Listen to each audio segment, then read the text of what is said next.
It's going to the moon.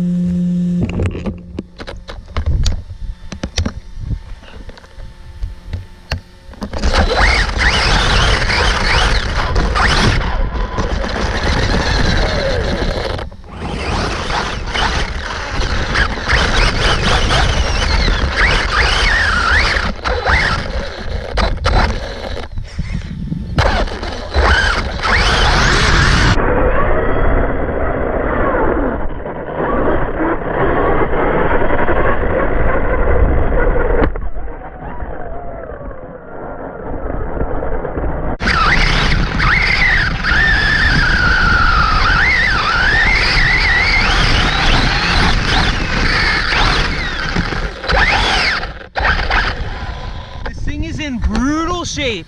It's been beaten and it still flies farther than ever before.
Well, here we are back at the truck after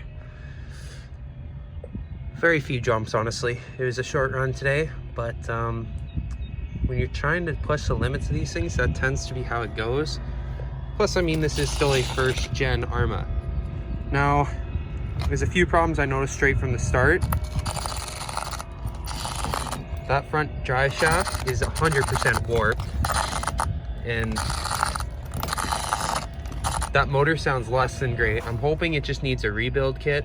It still ran all right, clearly by the air it was getting and how it was performing. Now on to the breakage. I thought I had high hopes for these Amazon shocks, and well, that was short-lived. That's about all I can say about those. It snapped rod end right off there. It's just, maybe if they were a titanium shaft, it would be a little better, but... And the arm, there is no fault in the arm. That is the original arm that came on this truck 6 years ago. So all in all, it's not as bad as it looks. I'm gonna have to tear it down and decide whether I stick with the first gen and rebuild it, or hop up to an EXP. I think it might be time for an EXP though. Keep some spare parts laying around, and 6 years later, this truck's almost rebuilt, and the only thing that still seems to fail are new hop-up parts I try, which just don't seem to be as strong as the stock ones, and parts that are about 6 years old, which, again, no fault in them. Well, like, comment, subscribe, and be back with more real soon. So I forgot to mention, in the aftermath of this crash, actually it wasn't even this crash, it was one of the first little jumps. You can see right there along the top, in the middle of the screen, right along the black there. Focus. It cracked. Now, I know a lot of people don't run GoPros when it comes to RC cars, and honestly, I never knew why. I kind of thought they were a little bit bulky, but that's definitely got to be why. So I have to get a different camera and try again. It is still working. The front end of the camera is totally fine. Just a few scratches, but a lot of those are previous too. So